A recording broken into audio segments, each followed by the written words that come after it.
Now, paradoxically, this kind of way of thinking, one of the contexts in which it is still there in a kind of innate way is in the armed services. I remember when I was in the army, a friend might say something like, well, grenadiers don't behave like that. There's a sort of ethos about what is appropriate and what is not appropriate. And obviously this kind of thinking is closely linked to codes of honor. And these depend not so much on any philosophical idea, but upon creating a community with a particular kind of ethos.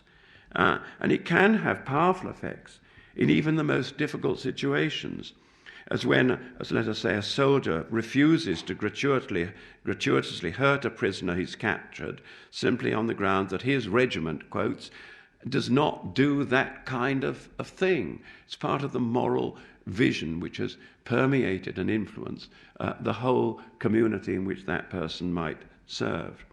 Now, what I'm suggesting is very close to what is so fashionable in some forms of modern philosophical discussion about ethics, and that's the so-called virtue ethics.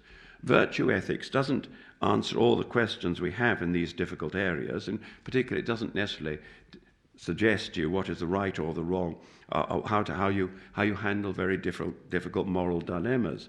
But its emphasis is upon creating communities whose ethos is such as to build up certain virtues, because clearly that if we are part of a community through which these virtues become part of us, it becomes, as it were, second nature to behave in similar kinds of ways. The 1948 Declaration of Human Rights was primarily about political rights.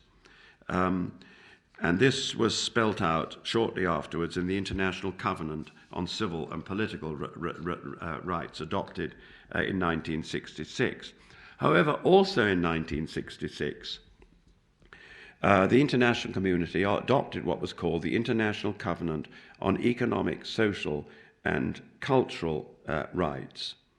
And this, as the name suggests, is concerned not just with the individual's political rights, but with our basic right to things like housing and food and medical care and so on. Now, those of us who are old enough to remember the days of the Cold War will remember when these debates were very much to the fore. The Soviet Union used to accuse the West of having a far too individualistic notion of human rights, emphasizing the whole time political rights, whereas they said they thought much more basic were these economic, social, and cultural rights, and that's where they were putting their emphasis. Well, I don't want to revisit that, but there is a very, very big difference between the two kinds of rights, because in most situations political rights can be enacted, whatever the state of development of a society, but basic economic and social rights to shelter, medical care, and nutrition and so on obviously depend, at least to some extent, in many societies, to a large extent, upon the state of development of that society. So they're not quite of the same order. Nevertheless, there are Christian theologians in the modern world who quite rightly believe that this emphasis on covenant on economic, social, and cultural rights needs to be stressed far more strongly by the West. This has been a particular emphasis of the liberation theologians. José Bonino, for instance, has written, "For the vast majority of the population of the world today, the basic human right is the right to human life, to a human life. The deeper meaning of the violation of formal human rights is the struggle to vindicate these larger masses who claim their right to the means of life. The drive towards universality and the quest of the American and French revolutions, the aspiration of the UN Declaration, finds its historical focus today for us in the struggle of the poor, the economically and socially oppressed, for their liberation."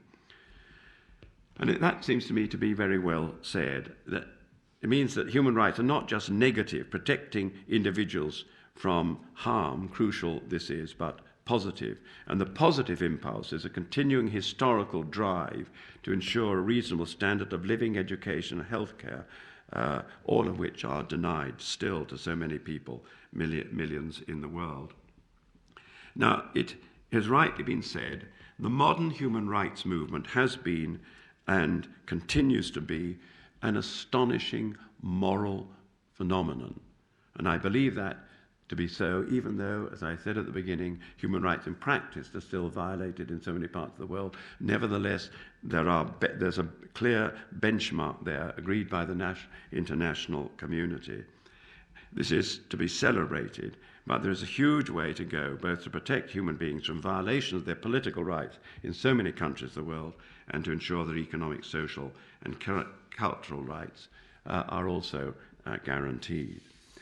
Thank you very much, ladies and gentlemen. We've opened up for a little bit of discussion, if you'd like it.